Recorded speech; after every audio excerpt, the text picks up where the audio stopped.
Hey, Frontline fans, welcome back to Comic Frontline. And fans, you're back with me, Mike Spider Slayer, getting ready to do that all important comic book review so you, the fans, can make a decision what comic books to buy. And today, fans, we're going to be talking about Sinestro issue number 23. And it's the last one, guys, before DC Rebirth. So, in this issue, we wound up getting to see Sinestro get his planet back. He has all his people back. Seems like he has a relationship with his daughter back. But there's one thing at the end that happens where you're kind of like, uh-oh, what's going to happen in the new DC Rebirth? So this book is written by Colin Bunn, and the artwork is done by Martin Coccolo. Artwork is pretty good in this issue. You get to see a cool little fight scene here between the Red Lanterns and the Yellow Lanterns in this issue.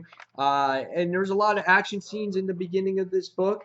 And yeah, so it was pretty solid artwork. I have seen better from this series, but at times it was a little bit inconsistent. I love this actual page there of Ceramic. So, what was this issue about? How does it wrap up? Well, in this book, we wound up seeing the Red Lanterns make their way towards Sinestro and his daughter, and they're basically trying to get revenge on them to destroy them.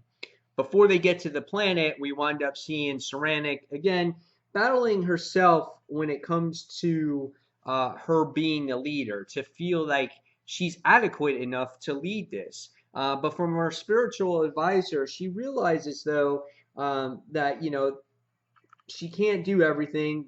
There's going to be a time where she will have to move on. And so it's kind of hints of things to come of when DC Rebirth happens, saying there will be more in your life than just this small little domain. So once the Red Lanterns make their attack on Ceramic and Sinestro and whatnot, we get to see a big fight that happens, and they have this terraforming device and whatnot. And the one thing that happened in this issue that I didn't like was the Yellow Lanterns really handed it to the Red Lanterns. Like they kicked their ass and they like ate them.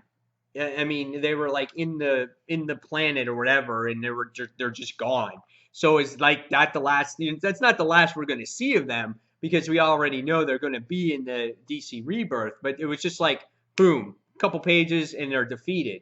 So they take their terraforming device that they were going to use to destroy their current planet that they were on. And what happens now is that Sinestro and his daughter wind up using that device to create a new world for their species. And once they found out how to use the device, they terraform a moon or whatever it was, and it's rich in trees and grass and mountains, and it has a place for the entire species or all of Sinestro's people to live once again. And that has been his entire goal, to find his people, to find a new planet for them to live, to bring them back from extinction. Because him and his daughter were really almost the only ones until they found a few others.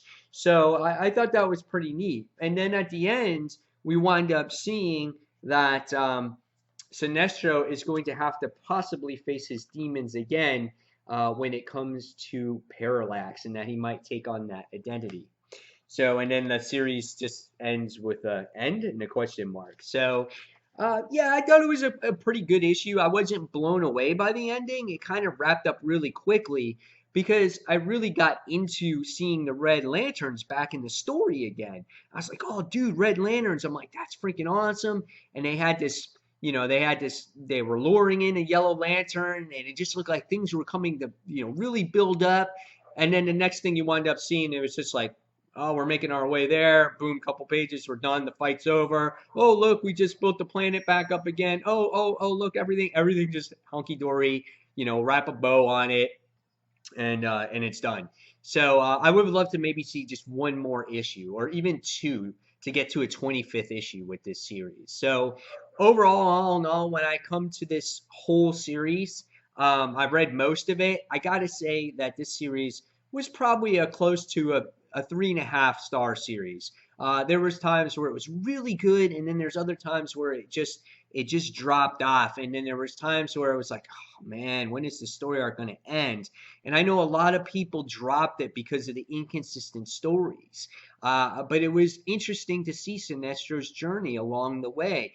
And I was really pleasantly surprised with Ceramic being the leader of the Yellow Core lanterns towards the end there. I was not expecting that. So again, overall, I gotta give this series a 3.5 out of 5 stars. Will be interesting to see what Sinestro's role is going to be in DC Rebirth. So if you guys have any ideas of where you want to see Sinestro, please leave it in the comments below. And fans, as always, thank you for watching Comic Frontline. Don't forget to follow us on Twitter and Facebook.